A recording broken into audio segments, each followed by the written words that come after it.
تو سجاد نعمانی صاحب نے دو بڑی باتیں اس میں کہی. ایک تو یہ کہ آل انڈیا مسلم پرسنل لا بورڈ کا اس سے کوئی لینا دینا نہیں ہے اور ان کے بات کو ہندو مسلم کا رنگ دیا جا رہا ہے. تو سب سے پہلے فاروقی صاحب آپ ذرا بتا دیجیے، چونکہ آپ اسپوکس پرسن بھی ہیں مسلم پرسنل لا بورڈ کے، چونکہ نعمانی صاحب بھی مسلم پرسنل لا بورڈ میں ہیں، اس لیے یہ کنیکشن دیکھا جا رہا ہے. آپ اس کی ذرا وضاحت کر دیں. یہ بڑا کلیئر انہوں نے بھی کر دیا اور ہم نے بھی کہا کہ مسلم پرسنل لا بورڈ کا اس سے کوئی تعلق نہیں ہے. کوئی تعلق نہیں ہے، لیکن چونکہ اس میں ہے اس وجہ سے اس سے جوڑ کر کے پیش بھی کیا جا رہا ہے. واسع صاحب، یہ ہندو مسلم کا رنگ اس بیان کو دینے کی گنجائش کیا خود نعمانی صاحب دے رہے ہیں یا واقعی میں جو وہ بات کہہ رہے ہیں وہ ایسا کیا جا رہا ہے؟ نہیں، دیکھیے ایسا ہے کہ بنیادی طور پہ آل انڈیا مسلم پرسنل لا بورڈ جو ہے اس کے کمال فاروقی صاحب بھی وہ اسپوکس پرسن ہیں جی، مولانا سجاد نعمانی بھی اس کے ممبر ہیں، اسد الدین اویسی صاحب بھی اس کے ممبر ہیں. بہت دلچسپ بات ہے.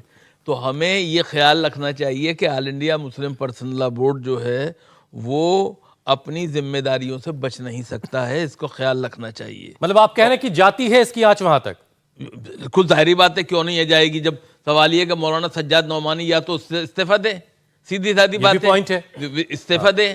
دوسری بات جو ہے مجھے عرض کرنی ہے وہ یہ کہ ہندو اور مسلمان کی جو صورتحال ہے وہ مسلمانوں نے پیدا نہیں کی ہے، کیونکہ مسلمان جو ہیں آپ بیل مجھے مار نہیں کریں گے.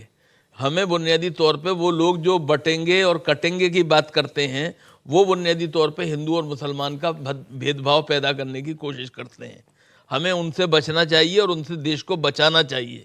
یہ بنیادی طور پہ اہمیت کی بات ہے، اس کا ہمیں نظر انداز نہیں کرنا چاہیے. ہمیں مولانا سجاد نعمانی جب بات کرتے ہیں ہندو اور مسلمان کی تو وہ ہندو اور مسلمان کو بانٹنے کی بات نہیں کرتے ہیں، جوڑنے کی بات کرتے ہیں. یہ ہمیں خیال رکھنا چاہیے.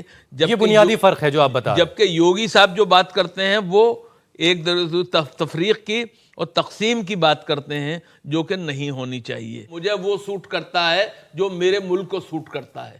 میں بات ڈنکے کی چوٹ پہ کہتا ہوں کہ وہ چیز جو ہندوستان کے مفاد میں ہے وہ مسلمان کے مفاد میں ہے، اس کے علاوہ کوئی چیز نہیں باقی رہتی ہے. ہمیں بنیادی طور پہ یہ خیال رکھنا چاہیے.